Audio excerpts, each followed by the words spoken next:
ಗೃಹಿಣಿ ನಿಗೂಢ ಸಾವು, ಮಾವ ಅತ್ತೆ ನಾದಿನಿ ವಿರುದ್ಧ ಕೊಲೆ ಕೇಸ್.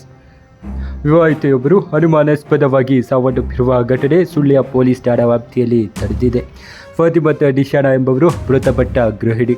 ಕೌಟುಂಬಿಕ ಮನಸ್ತಾಪದ ಹಿನ್ನೆಲೆಯಲ್ಲಿ ತಮ್ಮ ಮಗಳನ್ನು ಆಕೆಯ ಮಾವ, ಅತ್ತೆ ಮತ್ತು ನಾದಿನಿ ಸೇರಿ ಕೊಲೆ ಮಾಡಿದ್ದಾರೆ ಎಂದು ಆರೋಪಿಸಿ ತಾಯಿ ಸುಳ್ಯ ಪೊಲೀಸ್ ಠಾಣೆಗೆ ದೂರು ನೀಡಿದ್ದಾರೆ.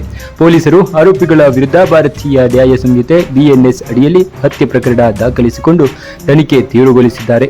ಪುತ್ತೂರು ತಾಲೂಕಿನ ಕೆದಂಬಾಡಿ ನಿವಾಸಿಯಾದ ಜುಬೇದಾ ಎಂಬವರ ಪುತ್ರಿ ಫಾತಿಮಾ ನಿಶಾನ ಅವರನ್ನು ಸುಳ್ಯಕ್ಕೆ ಸುಮಾರು 4 ವರ್ಷಗಳ ಹಿಂದೆ ವಿವಾಹ ಮಾಡಿಕೊಡಲಾಗಿತ್ತು.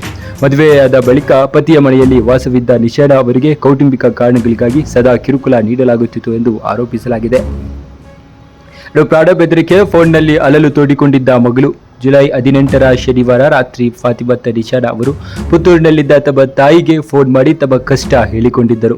ನನಗೆ ಬಾವ ಅಲವಿ, ಅತ್ತೆ ಆಯಿಷಾ ಹಾಗೂ ನಾದಿನಿ ಫಾಜಿಲಾ ಅವರು ಪ್ರತಿದಿನ ತೀವ್ರವಾಗಿ ಮಾನಸಿಕ ಹಾಗೂ ದೈಹಿಕವಾಗಿ ಕಿರುಕುಳ ನೀಡುತ್ತಿದ್ದಾರೆ ಎಂದು ಕಣ್ಣೀರಿಟ್ಟಿದ್ದರು.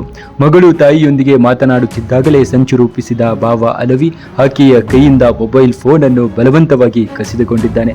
ಅಷ್ಟೇ ಅಲ್ಲದೆ ಫೋನ್ನಲ್ಲೇ ನಿಶಾನ ಅವರ ತಾಯಿಗೆ ನಿನ್ನ ಮಗಳನ್ನು ಕೊಲೆ ಮಾಡುತ್ತೇನೆ ಎಂದು ಬಹಿರಂಗವಾಗಿ ಜೀವ ಬೆದರಿಕೆ ಒಡ್ಡಿದ್ದಾನೆ ಎಂದು ದೂರಲಾಗಿದೆ.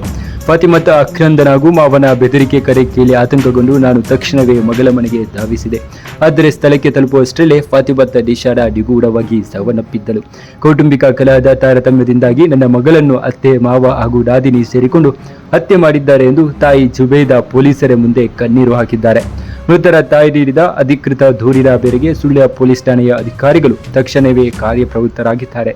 ಆರೋಪಿಗಳಾದ ಬಾವ ಅಲವಿ, ಅತ್ತೆ ಆಯಿಷಾ ಮತ್ತು ನಾದಿನಿ ಫಾಜಿಲಾ ವಿರುದ್ಧ ಅಪರಾಧ ಅಡಿಯಲ್ಲಿ ಪ್ರಕರಣ ದಾಖಲಿಸಲಾಗಿದೆ ಎಂದು ದಕ್ಷಿಣ ಕನ್ನಡ ಜಿಲ್ಲಾ SP ಕಚೇರಿಯ ಪ್ರಕಟಣೆ ತಿಳಿಸಿದೆ.